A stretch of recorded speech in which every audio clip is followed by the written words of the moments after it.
Hello, Jets fans, and welcome. It is Week 2 preview time. Joining me today is Gunny Gumby from NY Jets Situation Report. Thanks for joining us here tonight. He's going to be in for a short ride, though, because he's got a big gig tonight scouting Texas high school football and the future, potentially, of the New York Jets. Gunny, how you doing tonight? I'm doing good, but I'm doing good, man. I appreciate you for having me on. I know we've been going back and forth to go ahead and get this thing scheduled. I appreciate you being flexible, man. But definitely be looking forward to this joint venture here, Talking Jets football. Absolutely. Love your content. Always great insight on the New York Jets. And we are excited for Week 2. Week 1, it was a mixed bag of emotions. There were the highs, there were the lows. There was the excitement on the offense, and then the defense just ugh. But let's get into it right away. So one of the keys to this Jets against the Bills is going to be the running game. And one of the keys for this game is actually on the Bills side. It was announced Ed Oliver a couple hours ago is out for this game. And look, if we learned anything from the Ravens, run the ball, and guess then what? Run it again. Run it again. So and the big thing for me that I was really excited about last week, which I don't think a lot of people are talking about, we all assumed right side, it was going to be AVT, get behind Membu. But that left side of the line, man, John Simpson and Olu, Olu we knew could pass block, but he was getting after in his the run game. blocking has improved dramatically. Yeah. That was the thing. I know everyone's giving Membu his flowers and obviously well-deserved going against Watt, being a rookie, looking professional, looking like he was ready to hit the ground running. But, man, Olu, he had a game last week where I know technically he gave up the sack, but you could just see on the replay that it was just a misread there. Yeah. But overall, Olu, he was moving people. John Simpson was moving people. Joe Tippmann was looking good guard. I still like this offensive line, and I do think this Bills defensive front, they're weak, and you can hammer this front. Yeah, no, I agree with you 100%. I actually completed my preview video a little bit earlier today to be dropping later tonight. And I wanted to wait because you heard the rumblings about the Ed Oliver injury, him being in the boot and whatnot, not being able to put weight on it. And nobody knew where it came from. He played last week. He didn't look like he got hurt in the game last week. So I wanted to make sure we had that detail before I put my video out there. And it's impactful. It's impactful. You said it beautifully, right? In terms of the game plan, you saw what the Ravens did to the Buffalo Bills this past week. And they had Ed Oliver. And the Ravens ran at them at will. In fact, they had full control of the game until the fourth quarter with 11 minutes left in the game. And then I don't know what happened. It just kind of collapsed. After that fumble from Derrick Henry, it just seemed like all of momentum shifted to the Bills. And then they were able to mount a ridiculous comeback. If you didn't know the game plan, just copy and paste that from what you just saw on Monday Night Football, Sunday Night Football, and then just do the same thing. We've got the players to do it. Mm-hmm. We saw our offensive line. Honestly, it shocked me. We know they were going to be good, a strength of this team. We also thought with the loss of AVT, we were going to go ahead and feel some growing pains. But it didn't seem like there were any growing pains in week 1. And you did that against the Steelers defensive line, a pretty good veteran defensive line. These guys know ball. They continued to be a nightmare for freaking opposing teams. Last year, I think they finished top 3 last year as well on defense. The Jets scored it well. If we're being honest, they couldn't stop the offense. The Jets did what they wanted to do offensively, and that to me was the most shocking part of last week. Now, we lose the game, granted. We talk about that obviously later on. But for this game against the Bills, do it again. Run the ball. I think you can go ahead and see potentially 200-plus rushing yards this week against the Buffalo Bills if they go ahead and copy and paste the game plan from Sunday. And I think one interesting factor in this game, because we know they're going to run the ball, they're going to run it all different directions, lots of different motions, jet sweeps in there. I'm kind of curious, though. Braylon Allen had a slow start last week, and it felt like Breece Hall got the game going. I'm curious if we're going to see a little more Braylon Allen usage, because if you watch the tape, and again, he is not in the same ballpark as Derrick Henry, so don't misinterpret that. But you could tell this Bills team did not like tackling him. And I don't know if it's one of those things like maybe you start off the game with a little more Braylon Allen, lean on this defensive front a little bit, and then you come back and you hit them with Breece Hall when they're sucking wind after a couple of hammers up the middle by Braylon Allen. Yeah, that's a genius output right there, right? You're talking about having Braylon Allen soften him up a little bit, right? Getting out there, beating him up. You're right. I mean, again, B. Allen and Derrick Henry, they're not the same, right? They trade together, but they're not the same. Exactly. They're not the same. Until Braylon proves as such, Derrick Henry's on a different stratosphere when it comes to punishing runs as a running back position. But they do train together. I think that's pretty awesome. They train together in the offseason. So he's got a lot of the nuances of what Derrick Henry has done. He's even stated that he's learned a lot from him by training with him. So, again, man, get his big butt out there, man. 6'2", 235 pounds. That guy's a bruiser. He's a bruiser. Mm-hmm. He can go out there and soften up this defensive line, making those guys make some business decisions about whether or not they want to really play this game of football and get in the way of Braylon Allen. And then surprise them with Breece Hall, who's going to go ahead and hit them with some physicality. But we all know Breece is that guy with the separation speed. You can go ahead and take one to the house, and then you just shock them that way. I think that nice nuance of the 1-2 punch, the Ravens don't have that. I mean, Lamar Jackson would be the lightning to Derrick Henry's freaking thunder, but we've got Justin Fields who can be the lightning or thunder, really, because he's a physical runner as well as some guy with some speed. I just think in terms of the running game, man, we could make the Bills regret stepping on the field on Sunday. We really can. And I like that idea of using Braylon Allen first to soften them up a little bit. You know what I'm saying? Make them think twice about having to hit. Some business decisions are being made. Then shock them a little bit with our guy Breece. Well, those will be interesting. You mentioned Fields, and Fields, of course, had an incredible game. And look, if he's 75% of that, the rest of the season, the Jets have something special. So the big thing for Justin is I just want to see consistency. I'm not asking him to go out there and be great. Just make the plays, be consistent. The big thing I want to see above all else is his progression in the passing game, because you can tell he's scanning downfield. I think what maybe screwed him up in the past was with the Bears. I almost get the feeling that they told him, if your first read isn't open, just take off. And it created bad habits. Now he's been taught, okay, you have a great weapon, but you don't need to use it at all times. You can dial it back and use it in a different way. And you saw looking down the field, extending plays, looking for Garrett down the field. And look, last time he played the Bills was with the Bears, 2022, 15-23 for 119 passing, 1 passing touchdown, 11 on the ground. I'm not asking Justin Fields to go out and put another 32 burger up there. They might have to with this defense, but if he can just keep teams honest, because right now with this offensive line, teams are going to be focused on stopping this run game. And you know that when they're trying to focus on those running backs, and you saw a great example was the bootleg last week, you forget about Justin Fields for half a second, he can make you pay. Yeah, Justin Fields, I think last week, the most impressive aspect of his game was the fact that he was making them pay, right? I've watched Justin Fields for a while now, and I've been an individual who was a fan of his coming out of freaking Ohio. I thought he was going to be the pick after Trevor Lawrence came off the board. We went Zach Wilson, never understood it. But, of course, as a Jets fan, I drank the Kool-Aid and decided to go ahead and just buy in.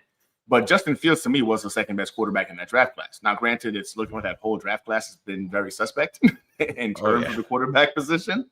But Justin Fields has never played like we just saw him play on Sunday. But you make a very valid point. He didn't have really good coaching, very much support in Chicago. It's very possible that they just looked at him and thought, hey, you've got an incredible athleticism, run the ball at that first. And I can see that being the story. Then you got the chance for him to go ahead and sit behind Mike Tomlin and Russell Wilson last year. After starting off 4-2, having a 10-1 touchdown to interception ratio, he gets benched for Russell Wilson. That's the first time he's really got to sit back and just kind of watch how the game is played. And lucky for us, he got to sit back and watch Russell Wilson, Super Bowl winning quarterback, used to be a dog in his heyday. He's, obviously on the back end of his career now. But you also have one of the best coaches in the NFL in Mike Tomlin and a coaching staff that knows what they're doing, proven time and time again. He got to sit back, see what right looks like, and learn. Justin Fields, every single year he's been in the league, has shown incremental improvement in the passing game. Seeing the biggest step he took was last year. Can this be the year where all of that comes together? I kind of have to believe from what we saw in week 1 that I think it's finally clicked. I mean, the guy was making passes we've never seen. I'm talking about like accurate, on point, perfect on timing. Even when he had to go ahead and just had a pocket, he was putting the ball just where his players could make the play, just out of reach of the defender. That beautiful throw to freaking Garrett Wilson was on time. You know what I'm saying? Over the right shoulder, because if he did it too far inward, could be an interception or a pass breakup. He put touch on the ball. He had timing. We had not seen Justin Fields do that before. That was the first time I've watched Justin Fields play football and thought to myself, that's a quarterback, not just a mobile quarterback, right? That's a quarterback. He was making some incredible throws. You're hearing jokes that maybe it's the gloves, right? He had 2 gloves on for the first time. Yeah, magical gloves. Didn't he take the gloves off though? He did. Yeah, he took them off and he was still slinging it. I'm like, slinging it. But people were talking about it's the gloves. They're magical gloves. I'm like, watch the whole game. In the second half, he didn't have the gloves on, and he was still slinging that thing. Yeah. But I just think that, man, if Justin Fields, like you said, man, 75% of that, is this Justin Fields' new normal? And if it is, can we get 75% of that consistently? The Jets are going to surprise some teams. I think you can look at this the matchups, and there's some wins now. You can look at some games and think to yourself, if he's playing like that, he can win this game. And I think this week coming up is probably one of those games. Yeah, and I think that this is a game where it plays well for him. You're at home. Yeah. It's early in the season. Yeah. And I also think the Bills are going to be a little flat. You had an emotional Sunday night late game, a physical game. Ravens are punching you in the mouth. You're able to come out of that with a victory. And you're wondering if they're drinking a little bit of that Kool-Aid this week. And again, guys, super chat, jump to the front of the line, comments. We'll get to your questions in a second. But here's one thing, and we'll talk about some key losses for potentially this game for weapons impacting field. I think what no one's talked about is this. Like, he's finally in a place where it seems like this coaching staff has confidence in him, but he's also with Garrett Wilson and Ruckert again. And just, we know the connection from Ohio State. We know the confidence. Maybe just in his head, he's like, I'm with guys that I know what they can do and I know they can succeed with, because we did Ohio State. Jeremy Ruckert and me, he was my tight end. We were able to succeed. Garrett Wilson, I know what he can do well. He knows I can succeed, vice versa. So I think that's another underrated part of this too, is getting him around people that really believe him. Because even in Pittsburgh, he went 4-2 last year, was playing great. Yeah. And it's like, oh, Russell Wilson is ready to get back in the kitchen to cook or microwave at this point in his career.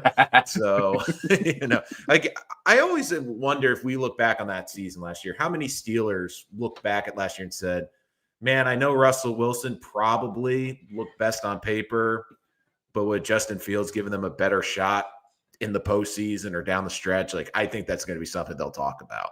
No, 100%. And I think that was one of the things that you, as a fan of a franchise, right? If you're looking at bringing on a player from another team, how do the fans react? How do the fans react to losing that player, right? Like, and there was some apprehension. There was a split basis in regards to, like, why are we not investing in Justin Fields? He could be the future. He's still only 25 years old at the time. Like, there was a lot of back and forth. And I do believe that's the case, right? Listen, Aaron Rodgers, he played a good game on Sunday. I'm not going to sit here and tell you he played lights out. I don't believe he did. When you go back and you watch that game again, a lot of things fell his way because, one, we dropped 2 interceptions that were thrown right to our guys. Not really Aaron Rodgers, like, if you ask me. And you also talk about some broken down plays in the secondary that allowed him to throw to wide open targets who finished and made plays on it. We beat ourselves more than the Steelers beat us this past weekend. Justin Fields outplayed Aaron Rodgers, and it wasn't even close. And I think there's going to be some regret as the season progresses. It's week 1. Aaron Rodgers was emotionally charged. We were emotionally charged. They were able to go ahead and get the win off of a Gibson freaking fumble and a career-long field goal by freaking Boswell. That's what it took for you guys to beat the New York Jets. When you're considered AFC contenders, we're supposed to be rebuilding. So that's what it took for them to win. Yeah, I just hated that national narrative, like, oh, it was a revenge game. I'm like, they won by 2 off a 60-yard field goal, and and the only catch Sauce allowed was, of course, the miracle ball. Yeah, that was ridiculous. Yeah, it was ridiculous. But speaking of this offense, look, a lot of the pieces are looking good for this week, but a couple of key pieces are out. Kenny Nwangu's out for the kick return. Josh Reynolds is officially out, and this one's an interesting one for me too. Mason Taylor questionable. Now, with Taylor, I don't think necessarily it's as big of a loss if he doesn't play. It seems like, at least with Ruckert for the time being, you have something there. That also means Jelani Woods could suit up. I think what's fascinating with Reynolds is who's going to be opposite of Garrett. Because survey would say Alan Lazard, but if they play Tyler Johnson over Alan Lazard, I think it's pretty clear that I don't know why, but they're just keeping Alan Lazard around for what I'm speculating is a 7th round pick from the Steelers in a week or two. But it's like, I know he's going to end up at there some point. 100%. You just don't know when. Just don't know when. Yeah. Yeah, no, that's a great observation, right? With the Josh Reynolds situation. I know he didn't practice today. I don't think he's been officially ruled out yet. Has it been ruled out officially? Yes, he's been officially. He has officially been ruled. Okay. Jets have ruled three official out: Kenny Nwangu, Josh Reynolds, and Jay Tufele. Questionable is Michael Carter and Mason Taylor. Okay, so then that's concerning because Josh Reynolds, although he had the boneheaded play where he caught the ball and instead of running straight to get the first down 2 yards away, he ran side to side and got tackled. I don't know what the heck that was about. He's a veteran, should be making veteran moves, but I digress. But I do agree with you that I think Rutgers being out there is going to be, you said it earlier, right? Justin Fields is comfortable. You know, people keep talking about like, oh, well, Justin Fields is comfortable now with his guys that are back, and they kind of like mocking him a little bit. But a guy like Aaron Rodgers asked to have his friends come play with him with the New York Jets. Which is why Lazard still has a freaking job. You know, he traded for Devontae Adams. It wasn't funny when, you know, we wanted to make freaking Aaron Rodgers comfortable. So that way this veteran who can throw the ball to anybody felt confident and comfortable in the offense. But Justin Fields, we doing it for him. It's the Jets are really looking at this like it's a big deal. It is a big deal. And you saw it in game one. It didn't seem like they needed time to go ahead and gel. They already gelled. He knew where they were going to be. He trusted them to make the plays he needed them to make. And I think that goes a long way. The fact of the matter is, if Rutgers is out there, I do believe that Mason Taylor is going to be a dog. Like, I love that draft pick. And I think seeing him briefly in the preseason and seeing some of the catches he made in training camp, and even week one, right? He made that nice catch for the first down when it was needed between the two defenders. I think he's going to be fun to watch. I think Mason Taylor is going to be a weapon for us for years to come. But Jelani Woods, again, is a big-bodied guy, right? You could use him in the freaking run game really well. He's a willing blocker, and he's very athletic, right? He really didn't, I think, hit his peak when he was with the Colts, but he's here now. We'll give him an opportunity to go ahead and make some plays. I don't see how he doesn't make those plays. So for me, this sucks. I'm not going to – it's Josh Reynolds. I would like to have all of our guys out there. Mason Taylor specifically, I'm kind of concerned about that. But like you said before, I don't think it's going to be the deal breaker, right? I don't think this is going to be what decides the game, especially when you have that connection with Garrett and, of course, the connection with freaking Rucker. So I think we're going to be okay on offense. Maybe this is an opportunity for Tyler Johnson to kind of come up. The Allen Lazard situation, it is weird. It really is. Why keep him on the roster at all if you aren't going to play the guy? At first, I assumed, okay, it makes sense. You don't let him go because you don't want him to go to the Steelers and kind of give game plan as to what's going to happen. That made sense, but he's still on the roster. So I'm confused as to, is he going to play or if he's not? But you're right. I think this weekend, if you don't see Allen Lazard, they're just waiting to go ahead and trade him rather than having to get stuck with him getting injured and being stuck on the roster for full pay. So now I'm with you, man. I think Lazard's time with the Jets is numbered. Yeah, and with Mason Taylor too, like, it's questionable. The other questionable I'm more concerned about, and I'll get to that in a little second, but this might be just like an injury tag, because it also Sauce had the groin yesterday, but he even said today he's going to be a full go. So I'm kind of curious if Mason Taylor, it's one of those situations too where maybe they're not trying to rush him. He's also a rookie, maybe just making sure he's 100%. But look, I think it's pretty easy, like what we've talked about with the offense, what the keys are, the offensive line, running the football, Justin Fields continuing to grow in confidence and how he's progressing as a passer. But this leads me to the defense. And one of the big things that came out today was Michael Carter, which, again, he should be buying a drink or food for Brandon Stevens, because Brandon Stevens was a great deodorant for him this week, because everyone picked on Brandon Stevens, even though Michael Carter didn't have a great game. And look, with Michael Carter, we'll get to Stevens and the rest of Stevens a little bit. This injury concerns me. Maybe it's just because I'm having PTSD to last year, where it felt like every week Michael Carter was on this was banged up, but not injured enough not to be out there, but he's good to go, but his performance isn't matching. And I'm very concerned about this, because especially if Stevens is going to struggle, and they're not going to throw at Sauce, Michael Carter's also going to get targeted. And I'm kind of curious too, who's the backup slot corner, because that used to be Brandon Eccles, who's no longer here. Is it Quantez Stiggers?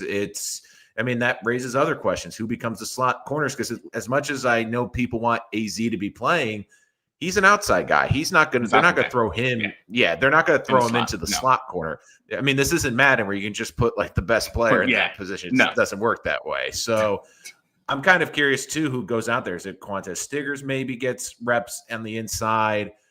Do they maybe try? This could really be a stretch if Carter really doesn't play. Do you put AZ outside and move Stevens inside. I mean, there's different things they could do. Right. But I do think this is a big injury, and probably of all the injuries I'm seeing on the list, this might be one of the most impactful because you have a group that's already struggling, and now this is just adding to it. Yeah, man, the secondary did not show up last week the way we were hoping they would, right? At the very least, Michael Carter, who's been a guy consistently over the last couple of years you can depend on in the slot. I think he's one of the top slot receivers in the game. It was a weird week for him. And like you said before, thank goodness for what Brandon did because it was able to protect him from getting a lot of ridicule. Nice way of putting that, the deodorant, so to speak, because they both stunk, but Brandon just took it to a whole other level. No, you're right. I think it is concerning because when you look at Michael Carter and what he does in the slot when he's healthy, the guy is I think he's the top 3, top 5 at worst slot corner in the league. The guy can play ball. He's got high IQ. He's also a willing participant in the run game. To replace him is going to be, you're going to be asking for a lot. And I don't think you can move some of the guys we currently have right now on the depth chart right into that slot, which means Brandon Stevens probably is the guy you would logically move into that spot. And let's be honest. I think the slot position is harder to play with, like IQ wise. I think you need to be a smarter football player to play the slot position. I don't know if he's that, right. I don't put him in that category of a high football IQ guy. The secondary is concerning, man. I just don't know if we have. Oh, but we're just having a little bit of technical difficulties. We'll try to get Gunny back in here. But again, Super Chat to jump to the front of the line. Also, you can use that Super Chat feature to donate to the channel, like and comment in the comments below. So we're trying to go get Gunny back as soon as we can. Just having a little bit of technical difficulties, but we're doing our best to get him back. But again, we'd love to hear from your questions. We're talking about the defense. He's bringing up a really good point about Michael Carter. And look, when Michael Carter is right, he is one of the best slot corners in football. But the problem is now we're looking at a situation where he's been nicked up all last year, potentially this year as well. So again, we're going to try to get him back in here as well. Just checking and just texting him, just see if everything's all right on his end.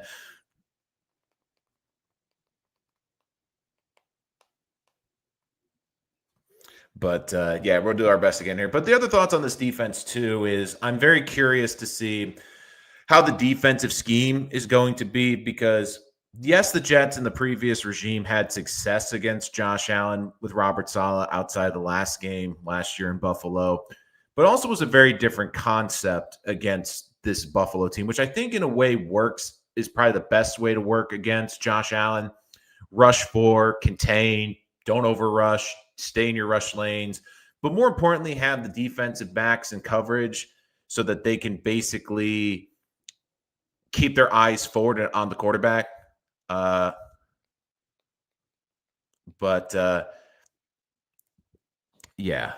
it's just one of those things. I'm trying to get Gunny back in here. Of course, you gotta love the because it does seem like we're live on it. Yeah.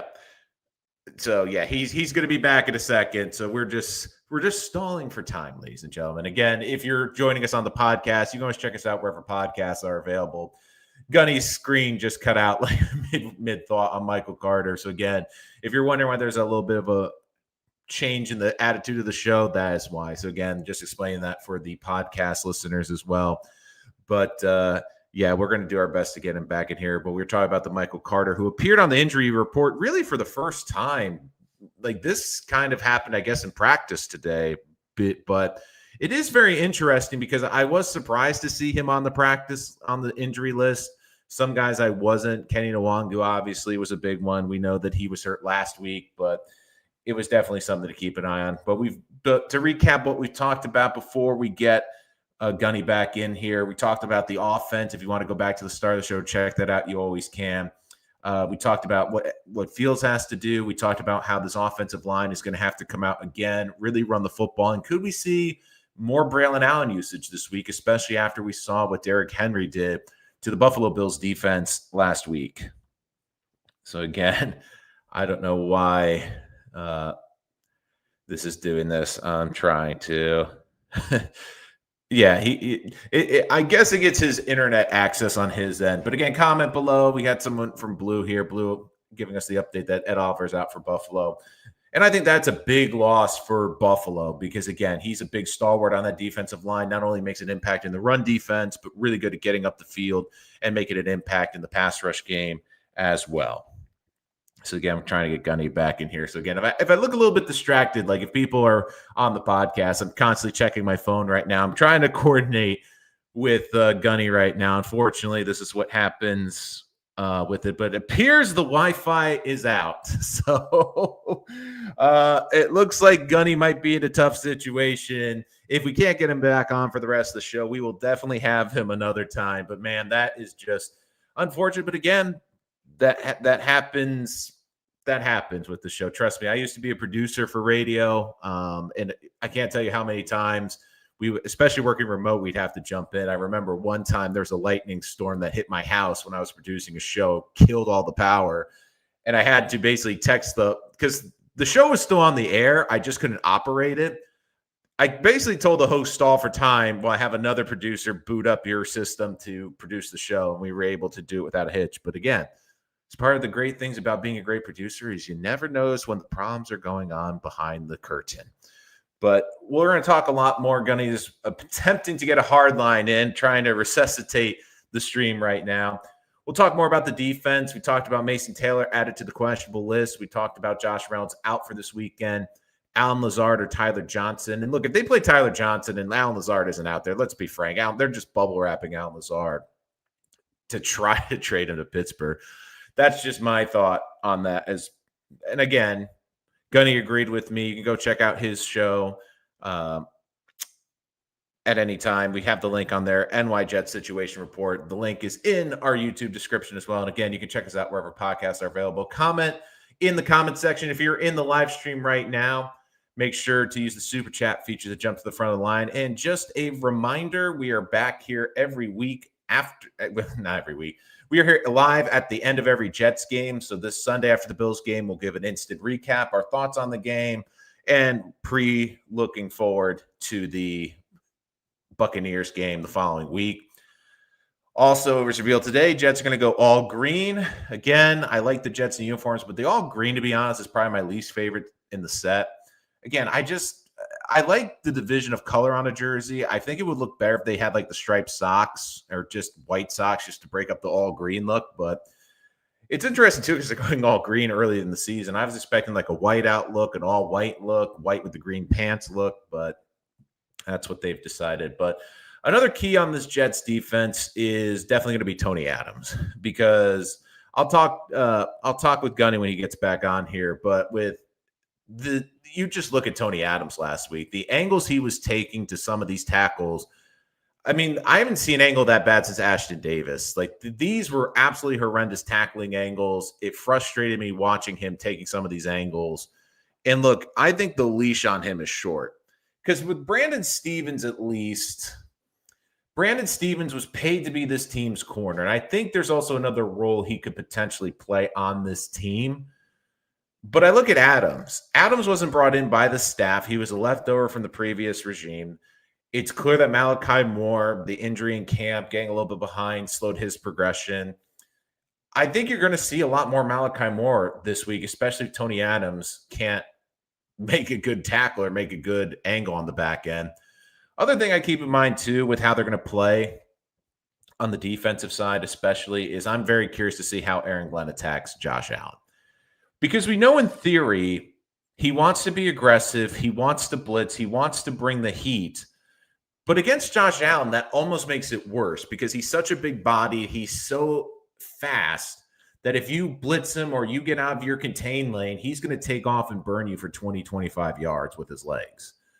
And the question then becomes, is it a lot of blitz with the spy? Will Quincy be the spy? Will Jamie and Sherwood be the spy on him? Are they going to do more hybrid fronts? Again, we saw them blitz over 38% of the time in the first half last week. A lot of it, too, is I'm curious, was it because it was Rodgers? And you know Rodgers doesn't have the mobility to get outside the pocket, and you're not afraid of Aaron Rodgers taking off and running for 15, 20 yards. where this week you have a mobile quarterback that can do it. I will say one of the benefits to having Justin Fields all summer long is seeing a running quarterback and learning that rushing presence that he could bring. So I'm curious to see how that will also be impacted. But look, outside of the defensive line last week, you felt like the rest of this defense, not named Sauce Gardner, had a bad week. Even the linebackers and pass coverage, I thought Quincy and Sherwood were good in run coverage, but in pass defense, it was a rough week. I did a stat recapping the game, and it was 9 targets for 9 receptions against the linebackers, and that cannot happen. And especially, too, so unfortunately, I'm just texting him. He's out for the show.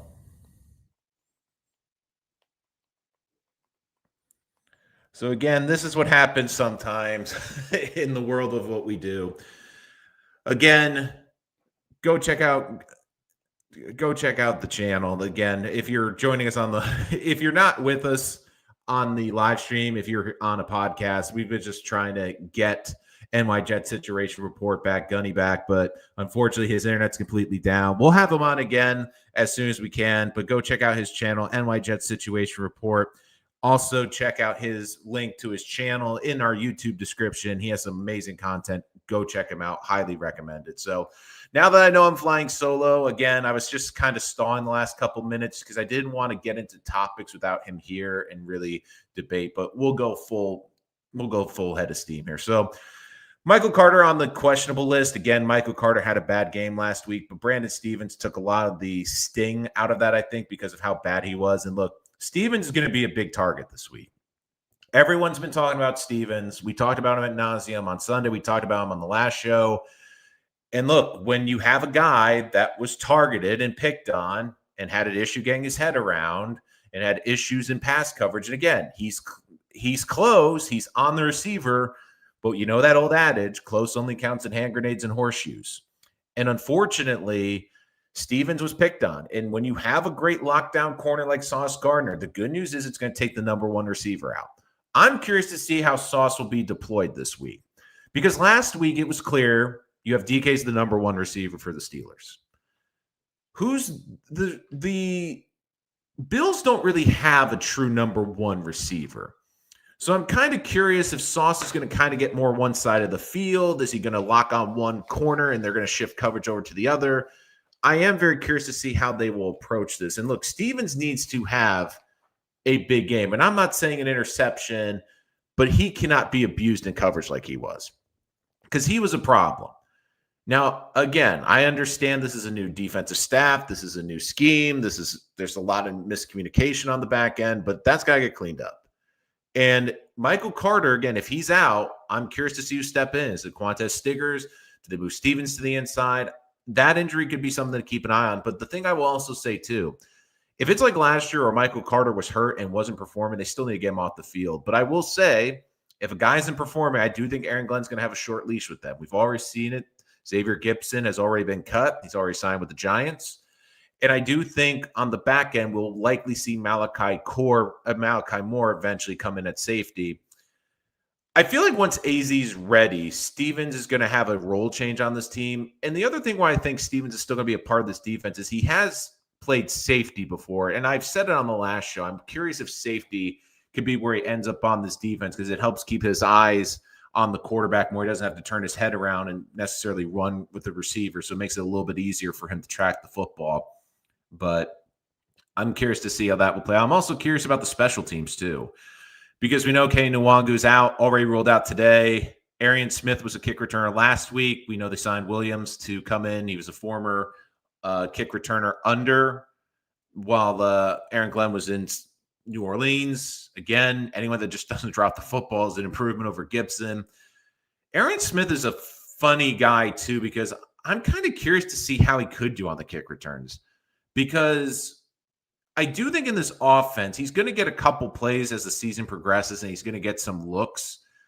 But when you have a guy with that kind of speed, you want to utilize as much as you can. And if they feel like right now he can't make that impact on the offensive side of the ball, why not on the kick return side?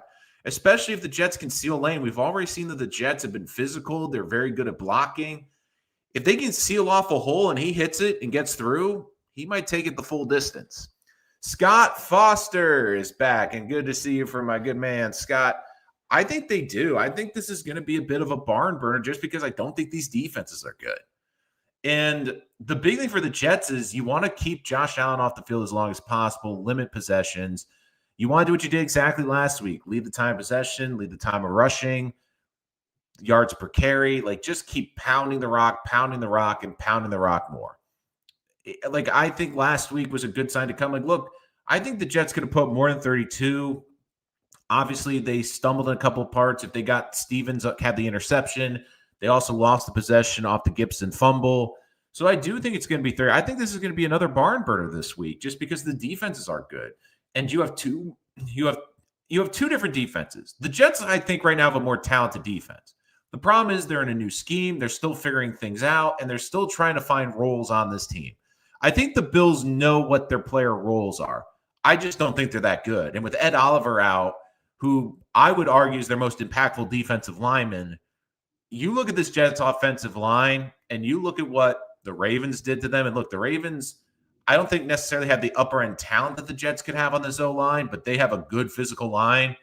You don't think the Jets are watching the film going, oh boy, we can push these guys. If we did what we did against the Steelers last week, what are we going to do against the Bills? And look, it's not just the defensive line for the Bills. I don't think Milano is the same player he is after all the injuries. And their safety play, we talk about the Jets safety play. The Bills safety play is horrendous. I do not understand how they have not called Simmons yet. I do not understand how they didn't go after Peppers when he was on the market, because this is the difference between the Jets and the Bills. The Jets are hoping to build a culture, build a strong foundation, and if they can, compete for the playoffs. The Bills are looking to win the Super Bowl. And if there's a guy out there that is better than anyone on your current roster, I don't understand why you are not going after him. But I also think Stevens, too, I talked a bit about it. I do think he can shift to the safety position at some point. That's something to keep an eye on as well. Again, for those of you just joining us, the Jets have listed Kenny Nwangu, Josh Reynolds, and Jay Tufele out. And I'm kind of curious to see if we'll see Leonard Taylor III inactive week 1. Look, the Jets now have their good 2 defensive run stuffers from the trades. I'm kind of curious now on third and long, if we see a lot more Leonard Taylor III on the interior next to Quinnen going after it. The biggest position in this game, though, to me, could be the linebackers. As much as we talked about the secondary, and look, the front 4 has to get after Josh Allen. The key to me is the linebackers, depending on what they are assigned. If they are assigned to cover the tight ends, they better cover the tight ends, because the Bills have tight ends. They have Kincaid, they have Knox. They can attack with tight ends.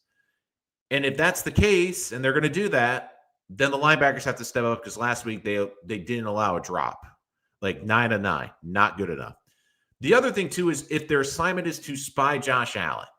And I have a feeling that you're going to see some disguise blitzes. You're going to see them try to get home with 4, but show a look of 5 or 6. I have a feeling you're going to see a couple packages from Wilkes where you'll have either Sherwood or Quincy near the line showing blitz. They appear to drop back in, quote, coverage or a hybrid coverage where they're guarding the middle of the field if a tight end comes by. But the most important thing, they're keeping an eye on Allen. And if they see that, like, let's say, for example, Will McDonald goes wide because he thinks he has a better angle to get to Allen, but he goes a little too wide, opens up that running lane, and Allen's going to step up, that's their cue to come in either as a delayed blitz or as a spy to come in and take that away. And if you get Josh Allen, you have to tackle him, because if you don't tackle him, he's going to take off and keep running. And that was a big concern for me, too, last week. There was the tackling, the angles. And, like, that's why I think this defense was so disappointing last week. It wasn't just that the coverages were bad. It was just, like, fundamentals. It was just the fundamentals of bad reads on the safety position, bad tackling from Tony Adams. So, look, this defense has got to play better. And part of it, too, was maybe last week was humbling. I think part of the thing with the Jets is despite how bad this franchise has been, the one thing you could hang your hat on with this franchise is they always had a pretty good defense. They always had a solid to good defense and sometimes excellent defense. And especially the last 2 years, and I think Sauce Gardner summed it up in his post-game conference where he's like, I'm not used to this offense scoring 30 points. Well, it's because the Jets offense doesn't usually score 30 points. How many times over the last couple of years has this defense kept this team in games that they had no business being in? And maybe part of them thought, and maybe it was a bit of ego, that, you know what, it's a new scheme. We got new pieces, but we're still really talented. And look, they have talented pieces on the defense. They certainly do. Quinnen's still a monster. Jermaine looks good off the Achilles. Will McDonald is someone that I'm screaming at the Jets to lock up long-term because that money value is going up every day. And you have Sauce Gardner, who's a true lockdown corner. You have really good pieces. But the problem is the Jets have weak links. They don't have great safety play. They don't have great linebacker coverage. And they don't have right now a good number 2, maybe even a number 3 corner.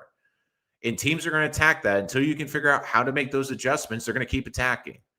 And could the Jets have players internally like Quantez Stiggers? We've talked about Malachi Moore that eventually come in and make an impact and fill those holes. It's possible, but it's still incredibly early in the season.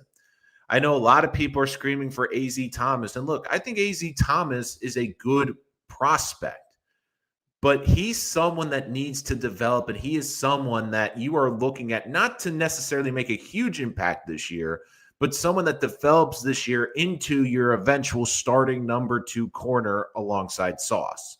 And if Aaron Glenn and this defensive staff doesn't think he's ready yet, then you got to keep going with Stevens. But I will say, if Stevens keeps being an issue, it's going to be something that's going to have to be addressed, because you cannot win in this league if you are avoiding the biggest weak links on your team. And that's one of the things that frustrated me with Saleh is you knew there were weaknesses on the team, but you didn't address, you didn't scheme to help those weaknesses. You just said, oh, we'll figure it out. And you never did. So I'm curious to see how this Jets team adjusts. And look, last week might have been an outlier for the game plan because you had an old 41-year-old quarterback with not a great mobility in the pocket, and you knew he wasn't going to take off. Now with Allen, do you play a little bit smarter? Do you have a little bit better situational awareness when you're guarding him and making sure he doesn't beat you? Look, I think this is going to be a barn burner. I think this is going to be an exciting game. I think this is going to be a lot of quarterback play. And look, if I'm honest, I think this is a very winnable game for the Jets, especially being at home early in the season, kind of a trap game for the Bills, because even though this is an AFC East rival, they're coming off a huge emotional win Sunday Night Football, a little bit quicker turnaround time. If you're the Jets, like, the big thing I want to see is what you did last week. You came out and you punched the Steelers in the mouth. You went down the field and you scored 3 points. Come out, don't look flat. And I know Aaron Glenn's saying the team's pumped up and they're excited for this game. Don't look flat. Look energetic for this game and look like you want to rip someone's head off. Look like you have a plan out of the get-go.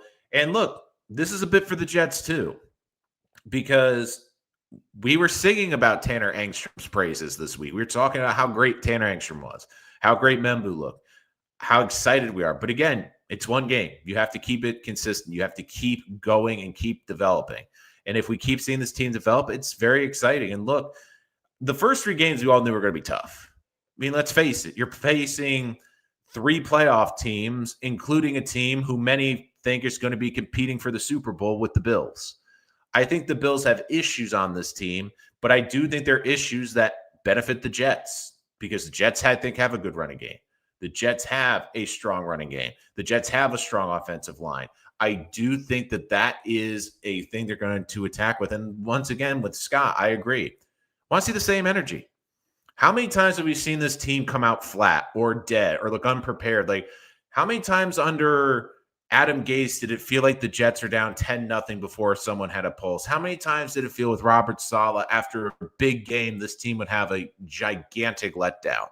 Like, I want to see the same energy every week. I want to see the same fight every week. And again, I understand it's not going to look great.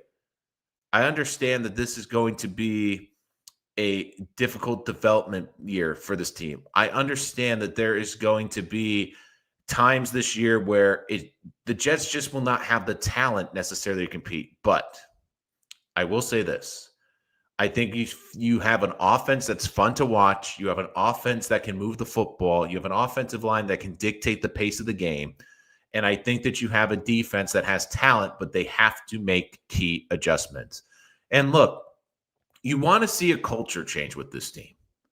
That's the biggest thing this year. We asked for accountability, and we want a head coach that basically practices what he preaches. And, well, Aaron Glenn did that. We were screaming, and I was on this there Sunday. I say, I come before you leave the stadium.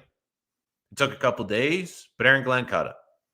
It was clear accountability. Now, the key other ones, too, I have seen some people saying, well, will Quincy sit a series because of the dumb pass penalty? Will John Simpson? I don't think they necessarily will. I kind of get the feeling Glenn would rather find them, but we'll see on Sunday. And the big thing, too, is I hate the moral victories, but be in a position to try to win this football game. Because let's put it this way. Last week, I really feel like the Jets beat themselves. It wasn't the Steelers. If the Bills beat this team, and actually beat them because they were the better team, they were a more talented team, they had the better quarterback, you know what? That happens. But I don't want to see last week where this team, it was clear, should have won the football game. And they didn't. I want to see that change this weekend. And again, we'll be coming on live at the end of the show. We'll talk about what we see, what we liked, what we didn't like. And the big thing, too, is I think with this offense, you want to see consistency. With this defense, you want to see how they're going to fix some holes because there's some glaring holes on this team. And once again, I think a lot of it is a very radical scheme change. You're having a lot more man coverage where this team's used to a lot of zone. You're asking players to play different spots on the field. Now this is a good test because even though the Bills have an alien at quarterback, I don't think he's got necessarily great skill positions around him. Can you limit Josh Allen? Can you limit Josh Allen so he's not scoring on every drive? Can you limit Josh Allen where he is not running around all over the place making 100 different plays? And I understand Aaron Glenn has played him twice before, and the defense hasn't looked great statistically. But this is an opportunity to make a statement to not only this fan base, but to the AFC East. If you go toe-to-toe with Buffalo and you punch them in the mouth, people are going to take notice and be like, okay, the Jets have talent. The Jets have a quarterback. And look, I think this is a very winnable game. And if you do win this game, it will send a message that you are ready to compete in this AFC East. Because, again, I don't think the Patriots are as good as people think they are. I think the Dolphins are going to be a disaster. Again, I laugh because now everyone after week one, I can't believe the Dolphins. I've been saying the Dolphins, I think, are going to be a tire fire for months. Not just because of how last season ended, but all the comments coming about the coach, how they basically got rid of all their captains who were done with the BS there. The Dolphins, in principle, it's like a Ferrari shell, but when you pull up the hood, it's a moped engine in there. They went into the season with Tua and no backup quarterback. I just didn't get how they were operating, but I digress. I think the biggest thing, again, I agree, Scott. The biggest thing this week is, can we see consistency from this offense? Can they continue to develop? And again, maybe not score 30 points, but score 27, move the ball efficiently, not have dumb mistakes, have another good game plan, be physical and dictating at the point of attack. And for this defense, can you make those adjustments? Brandon Stevens, can you turn your head around? Michael Carter, can you come up and make a big play? In the safety room, if one of you guys cannot do your job, the Jets drafted a kid who they think could be pretty talented. And if it's another horrendous day for Tony Adams, I know one thing. I'm going to get a lot of Malachi Moore questions here on the live stream. And again, make sure you hit the like and subscribe button so you don't miss any of our latest content or our latest live stream. We go live after every single Jets game. I know it's going to be an emotional one this Sunday against Buffalo. So again, if you want to air your grievances, you want to ask questions, give us your thoughts, you want just pure entertainment on the drive home from MetLife, we got you covered. Make sure to hit that like and subscribe button so you don't miss any of our live streams. And again, we love to answer your questions. You guys asked some really insightful questions about the team, about the league, and I love answering those questions. I love debating with you guys. You guys make this so incredibly enjoyable, and I look forward to doing this every Sunday with you for the remainder of the season. So make sure you're on board for us with that. We know it's going to be a lot of fun. We'll be back Sunday night to talk Jets Bills, give us our thoughts, and then look forward to Tampa Bay in the Jets' first road trip of the 2025 season. Thank you again for watching Rich Sports Talk. If you're new to the channel, hit that like and subscribe button so you don't miss any of our latest content, and also to help us with the YouTube algorithm so we can get more incredible Jets fans in our community. If you want to listen to us on the go, we are available wherever podcasts are available. But until next time, I'm your host, Nolan Rich, and this has been Rich Sports Talk.